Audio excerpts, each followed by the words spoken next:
The Arab League has voted to suspend Syria from the organisation until a peace plan is implemented to stop the bloodshed there. Member states have also been urged to withdraw their ambassadors from Damascus and implement economic and political sanctions. The decision came at an emergency session in Cairo, which discussed Damascus's inability to end the 8-month-long violent crackdown on civil protesters. An overwhelming majority of member states supported the move, with only Lebanon, Yemen and Syria itself voting against.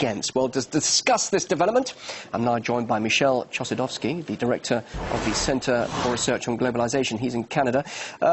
So Arab countries have turned against another Arab nation in a significant way. A surprising and unexpected move? Well, unexpected in as much as the peace plan was already agreed upon a week earlier, but not unexpected because these countries are essentially obeying orders emanating from Washington. This is not a decision of the Arab League or the Arab world. It is a decision of Washington, and it is there to justify war plans directed against Syria, which are already on the drawing board of the Pentagon. So you're saying, Michel, this is actually a precursor to foreign intervention now? It is. It definitely is. But I should mention that this is not a protest movement. It is an armed insurrection.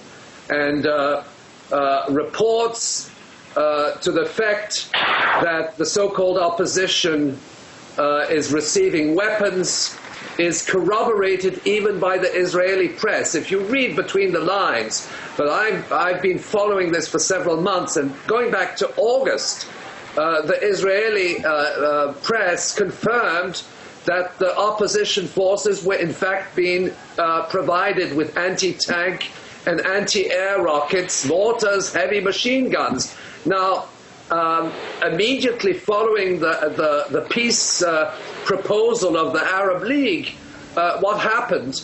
The armed gunmen, which are Al-Qaeda affiliated entities, paramilitary, were sent in to trigger a new round of civilian casualties. It is not to say that the government of Bashar al-Assad doesn't bear responsibility, but we must understand that the very parties to this Arab League decision are also complicit in supporting an insurgency, an armed insurgency, with the view to destabilizing Syria as a nation state. And so those implications now, the fact that 18 Arab states, whatever the influence is behind them, whatever you say, what are the implications then for Assad? His days are definitely numbered now?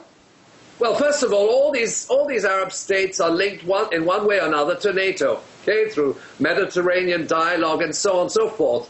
And what I'm saying is that NATO and the United States are preparing for a military campaign directed against Syria under the pretext, under humanitarian pretext. While at the same time they have supported the armed insurrection which has created this process of instability. What about the similarity with Libya? Civilians were being armed there to protect themselves. Is it no different? And that was, some people say that was a people-driven revolution. So what's the difference? It was not a people's-driven revolution. It was an Al-Qaeda-driven revolution supported by NATO special forces. We know enough about Libya to know that this was this was an invasion. But I should warn that Syria is a country of more than 20 million people.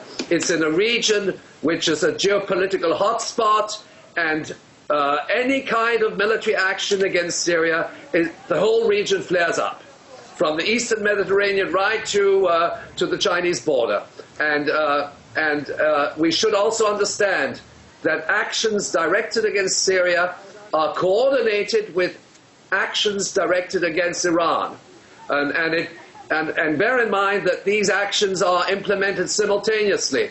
Iran is being demonized, allegedly, for its nuclear weapons program, which it doesn't have, using fake intelligence. This has been documented.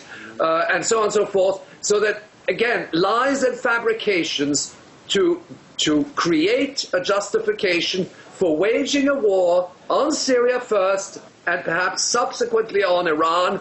And I say that this scenario this scenario has devastating consequences. It is a World War III scenario. Okay, Michel, always interesting talking to you on these matters, and good to hear your point of view. Michel Chossudovsky, the director of the Centre for Research on Globalisation, joining us live there in Montreal. Thank you. Thank you very much.